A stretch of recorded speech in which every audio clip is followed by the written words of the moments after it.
Gold, trusted gold buyers. మీరు తాకట్టు పెట్టిన బంగారాన్ని విడిపించి ఈ రోజు ఉన్న మార్కెట్ ధరకు కొనబడను.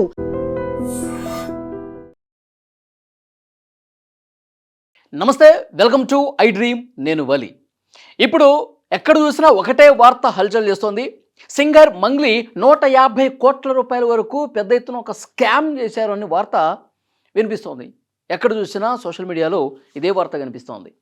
అయితే సింగర్ మంగ్లీ 150 కోట్ల రూపాయల స్కామ్కి సంబంధించి ఆమె ఇంతకుముందు మాట్లాడారు.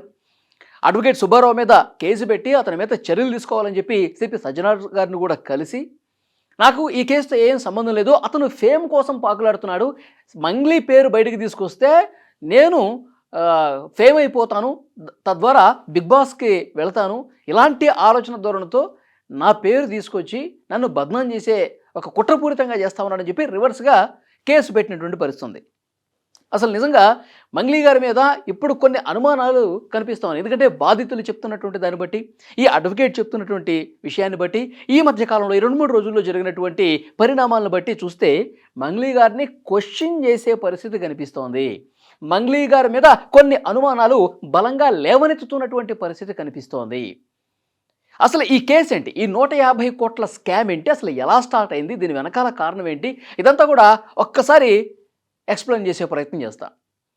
కొద్ది రోజుల క్రితం, దాదాపు 1 సంవత్సరంన్నర 2 సంవత్సరాల క్రితం అనుకుంటా, రమావత్ మధు, తర్వాత భరత్ చౌహాన్, శైలజా చౌహాన్, మంగ్లీ తమ్ముడు శివ చౌహాన్, వీళ్ళు అనంతపురం, కర్నూలు, తర్వాత తెలంగాణలో కూడా మహబూబ్ నగరు, నల్గొండ, మెదక్, సో ఇలా చాలా చోట్ల వీళ్ళు డబ్బులు వసూలు చేశారు.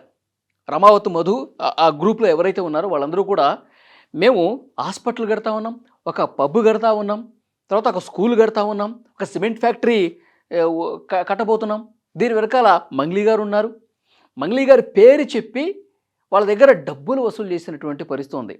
చాలామంది దగ్గర అంటే ఆశ చూపించారు, మీకు పెద్ద ఎత్తున ఇంట్రెస్ట్లు ఇస్తాం, ఎవరైతే 5 లక్షలకు పైబడి ఇచ్చారో వాళ్ళకి ఇంట్రెస్ట్లు ఇవ్వడంతో పాటు 4 సెంట్ల భూమి కూడా మీ పేరు మీద రిజిస్ట్రేషన్ చేపిస్తాం, డబ్బులు పెట్టండి, అధిక లాభాలు గడించండి అని చెప్పి ఈ విధంగా మంగ్లీ గారు ప్రస్తావన తీసుకొచ్చి మంగ్లీ గారి పేరు పడి, ఎందుకంటే ఇందులో శివ చౌహాన్ మంగ్లీ తమ్ముడే ఉన్నాడు, మంగ్లీ తమ్ముడిని కూడా చూపించారు కాబట్టి ఓహో ఇది నిజంగా మంగ్లీ అంటే పెద్ద సింగరు, ఆమె 2 తెలుగు రాష్ట్రాల్లో గొప్ప పేరు ప్రఖ్యాతులు ఉన్నటువంటి సింగర్గా ఉంది, కోట్ల రూపాయలు సంపాదిస్తోంది, మన డబ్బులు ఎక్కడికి పోవు అని చెప్పి నమ్మి, అందులో కూడా మన బంజారా కమ్యూనిటీకి సంబంధించిన వాళ్ళే, మన మనుషులే మనల్ని ఎట్లా మోసం చేస్తారని చెప్పి బాధితులు గుడ్డిగా నమ్మారు.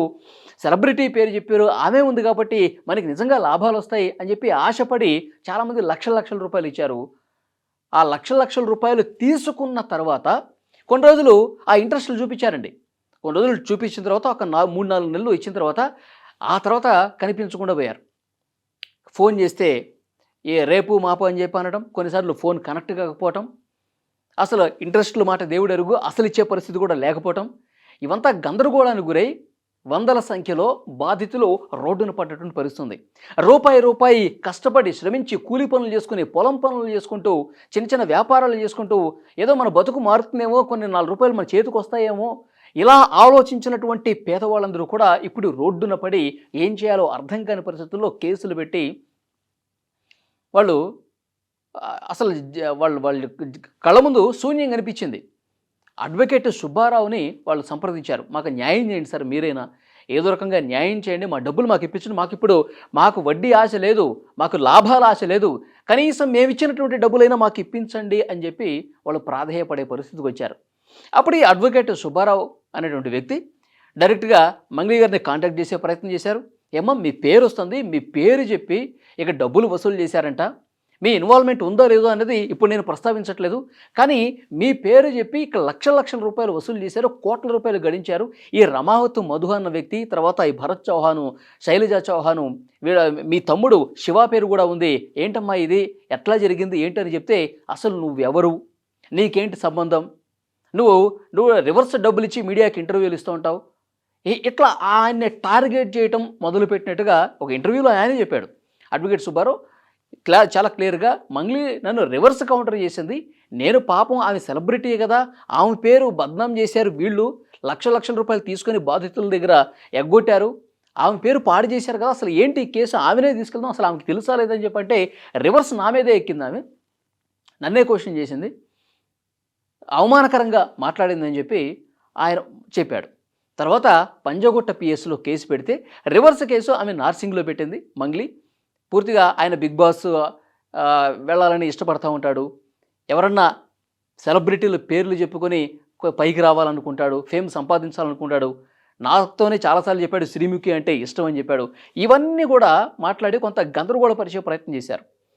కానీ అసలు మంగ్లీ మీద కొన్ని కీలకమైనటువంటి అనుమానాలు ప్రస్తుతం ఏం కలుగుతున్నాయంటే, ఇప్పుడు ఇదంతా జరిగిన తర్వాత కూడా దీన్ని సెటరేట్ చేసుకోండి అని చెప్పి కొంతమంది తెలిసిన వ్యక్తులు, మంగ్లీకి పరిచయం ఉన్నటువంటి వ్యక్తులు, సినిమా ఇండస్ట్రీలో వాళ్ళు ప్రయత్నం చేశారట.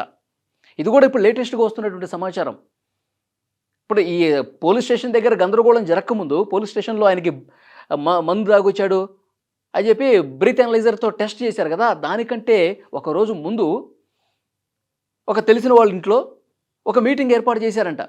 అక్కడ అడ్వకేట్ సుబ్బారావు ఉన్నాడు, మంగ్లీ కూడా ఉన్నారు, తర్వాత సినిమా డైరెక్టర్ వేణు ఉడుగుల ఆయన ఇంటర్వ్యూలు కూడా వస్తూ ఉన్నాయి, ఇప్పుడు ఆయన ఉన్నాడు, ఒక మ్యూజిక్ డైరెక్టర్ కూడా ఉన్నాడంట. వీళ్ళందరి సమక్షంలో అసలు ఈ కేసుకు సంబంధించి మంగ్లీ మీరు డైరెక్ట్గా ఇన్వాల్వ్ అయినట్టుగా ఈ కేసు ఏం లేదు కదా, ఈ రమావత్ మధు అనేవాడు కదా మీ పేరు చెప్పుకుని డబ్బులు వసూలు చేశాడు, సరే మీ నాలెడ్జ్లో ఉందా లేదా ఇదంతా పోలీస్ ఇన్వెస్టిగేషన్లో తేలుతుంది, సో కాబట్టి మీరు అతని మీద ఎందుకు కేసు పెట్టలేదు, ఇంత జరుగుతుంది కదా అంటే నేను ఎందుకు పెట్టాలి, అసలు నువ్వు నన్ను ఎట్లా క్వశ్చన్ చేస్తావు అని చెప్పి ఆ మీటింగ్లో కూడా బెదిరించే ప్రయత్నం చేశారంట. మర్యాదగా ఈ కేసు వెనక్కి తీసుకుంటావా లేదా, లేదు అంటే కనుక నువ్వు ఇట్లాగే మొండిగా ఉంటే లారీతో గుద్ది చంపించేస్తాం, ఇలాంటి చాలా బెదిరింపు ధోరణులతో ఆ మీటింగ్ జరిగినట్టుగా ఇన్ఫర్మేషన్ వస్తుంది. సో వెంటనే అడ్వకేట్ సుబ్బారావు ఇక ఆ మీటింగ్ నుంచి వెళ్ళిపోయి డైరెక్ట్గా ఆ తర్వాత రోజు పోలీస్ స్టేషన్లో బాధితులతో కలిసి వచ్చి ఆయన కంప్లైంట్ ఇచ్చే ప్రయత్నం చేశాడు. కానీ నిజంగా మంగ్లీ ఈ కేసుతో ఎలాంటి సంబంధం లేకపోయి ఉంటే గనక, బాధితుల పక్షాన నిలబడాలి, నా పేరు చెప్పి డబ్బులు వసూలు చేశారు కాబట్టి బాధితులకి న్యాయం జరగాలి అని ఆమె అనుకుంటే కనుక, మరి రమావత్ మధుని ఎందుకు ఈమె లైట్ తీసుకుంటోంది?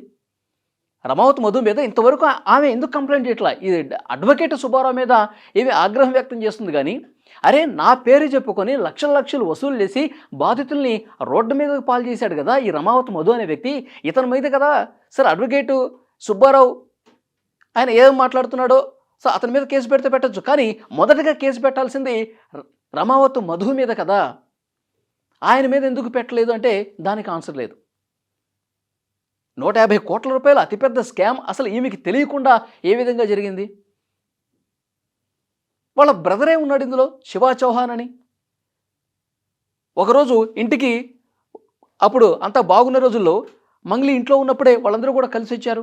ఆ రోజు సెల్ఫీ తీసుకుంటానంటే ఇప్పుడు సెల్ఫీ వద్దని చెప్పి, ఫోటోలకి వీడియోలకు వద్దని చెప్పేసి మంగ్లీని అన్నదని చెప్పి కొంతమంది బాధితులు చెప్తా ఉన్నారు. సో ఇది ప్రధానంగా అనుమానం వ్యక్తం చేస్తున్నటువంటి పరిస్థితి ఉంది. 150 కోట్ల రూపాయలు అంటే ఇది చిన్న విషయం కాదు. బాధితులందరూ కూడా రెక్కలు ముక్కలు చేసుకుని వాళ్ళు చాలా కష్టపడి సంపాదించినటువంటి సొమ్ము అంతా ఏదో ఆశపడి మంగ్లీ ఉంది కాబట్టి మన డబ్బులు మనకు వస్తాయి సేఫ్ కాబట్టి డబ్బులు పెట్టామని చెప్పేసి అంటూ ఉన్నారు. నిజంగా మంగ్లీ అసలు ఏమీ తెలియకపోతే, ఈ స్కామ్ గురించి అసలు ఏమీ చేయకపోతే, దీని గురించి ఎలాంటి అవగాహన లేకపోతే అసలు ఆ రోజు ఒక మీటింగ్ ఎందుకు పెట్టాల్సినటువంటి అవసరం ఉంది?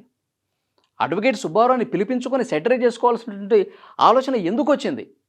ఏమి ఇన్వాల్వ్మెంట్ లేకపోతే నేను లీగల్గానే ఫైట్ చేస్తాను, అడ్వకేట్ సుబ్బారావు నిజంగా నన్ను బదనాం చేస్తున్నాడు అని మీరు నిజంగా అనుకునుంటే కనుక అతన్ని పిలిపించి మాట్లాడాల్సినటువంటి అవసరం ఏమొచ్చింది?